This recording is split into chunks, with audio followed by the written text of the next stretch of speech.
course she was afraid. It's risky. It was dangerous. And yet she followed God into that unknown future.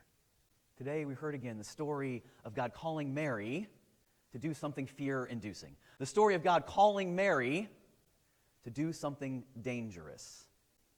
So like Sarah and Moses and Esther and Elizabeth before her, Mary is called by God into fear, the kind of fear that accompanies real risk. And I think that's an important distinction, because of course we know there are multiple kinds of fear. We explored a few of those a couple weeks ago, right? For me it's, man, that picture of that spider is still creeping me out. Like those fears that attack the lizard brain in you. But then there's also the fears, the existential fears, and the fears that sometimes folks try to stoke in us.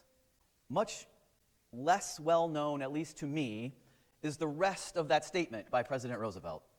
The only thing we have to fear is fear itself. Nameless, unreasoning, unjustified terror which paralyzes needed efforts to convert retreat into advance. Have you heard that part? Did you know that's the rest of the story? I didn't know that. Fear that paralyzes is the fear we need to be afraid of.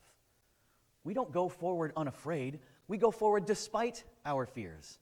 We don't let our fears paralyze us from making progress. Like Mary and so many others before us in the history of our faith, I'm saying today we are called by God into fear, but what kind of fear? Not the fear that paralyzes, not the fear that retreats, not the kind of fear that leads to suffering.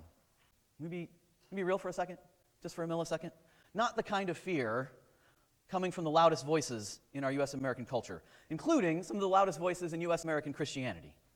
The loudest voices that tell us to fear our very neighbors.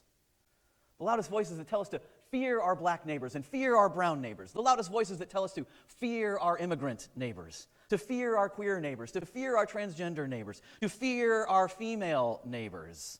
What? Loudest voices that tell us to fear our female neighbors that aren't meek, to fear our female neighbors that don't cower when a man threatens them, the female neighbors that don't solely define themselves by their marital status or their motherhood.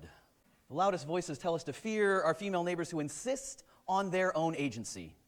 Distill it down, those loudest voices call us to fear anyone they don't like. And those loudest voices tell us to fear anyone they don't like and treat them as less than human.